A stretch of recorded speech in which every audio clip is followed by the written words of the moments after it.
अस्सलामुअलैकुम वरहमतुल्लाहि वबरकातुहू। बच्चों, आज हम पढ़ेंगे मजमून उर्दू। इससे पहले बच्चों हमने सबक नंबर 17 कोई काम छोटा नहीं में जॉर्ज वॉशिंगटन का किस्सा पढ़ा था। आज हम इस सबक के मश्क़ी सवालों के जवाब पढ़ेंगे और लिखेंगे। तो चलिए हम शुरू करते हैं। हमारा पहला सवाल है, एक जुमले में जवाब लिखो। बच्चों, यहाँ पर हमें नीचे कुछ सवाल दिए गए हैं, हमें उनके जवाब एक जुमले में लिखना है। नंबर 1, जॉर्ज वॉशिंगटन कौन थे? जवाब, जॉर्ज वॉशिंगटन अमेरिका के सदर थे। नंबर 2, सिपाही क्या कर रहे थे?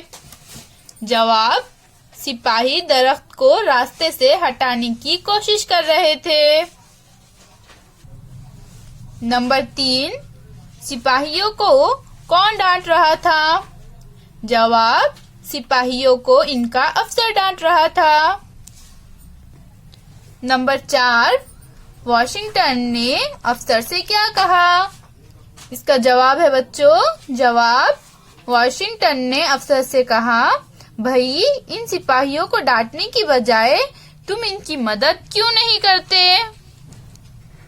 यहाँ पर हमारा पहला सवाल खत्म हो चुका है बच्चों। अब हमारा दूसरा सवाल है, मुख्तसर जवाब लिखो।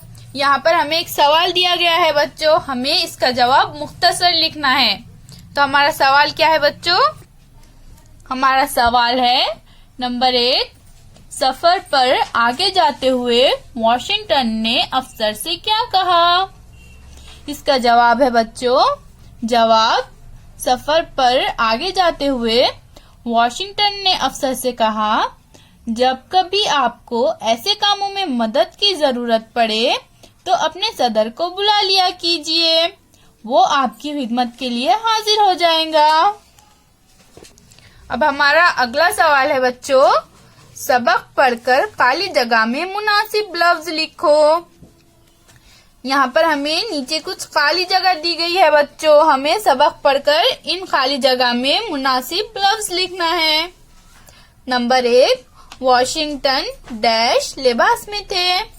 तो बताइए बच्चों, खाली जगह में क्या आएगा? खाली जगह में आएगा सादा। वॉशिंगटन सादा लिबास में थे। नंबर 2, अफसर ने डैश से जवाब दिया। बच्चों, सबक पढ़िए और बताइए कि खाली जगह में क्या आएगा यहाँ पर। शाबाश बच्चों, आपने सही जवाब दिया। खाली जगह में आएगा लापरवाही। अफसर ने लापरवाही से जवाब दिया। अब हमारी तीसरी खाली जगह है बच्चों, वॉशिंगटन अपने घोड़े पर डैश हुए। तो डैश में क्या आएगा बच्चों? यहाँ पर डैश में आएगा सवार। वॉशिंगटन अपने घोड़े पर सवार हुए। अब हम देखेंगे बच्चों हमारा अगला सवाल क्या है। नीचे दिए हुए लफ्जों के बाद मंद लगाकर दूसरे लफ्ज बनाओ। हमें बच्चों यहाँ पर कुछ लफ्ज दिए गए हैं, हमें उनके आगे मंद लगाकर नए अल्फाज बनाना है, नए लफ्ज बनाना है।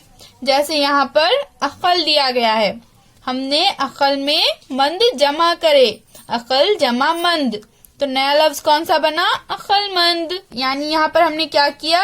अक्ल और मंद दोनों को जुड़ा दिया, तो नया लफ्ज क्या बना? अक्लमंद। इसी तरह हमारा अगला लफ्ज है दर्द।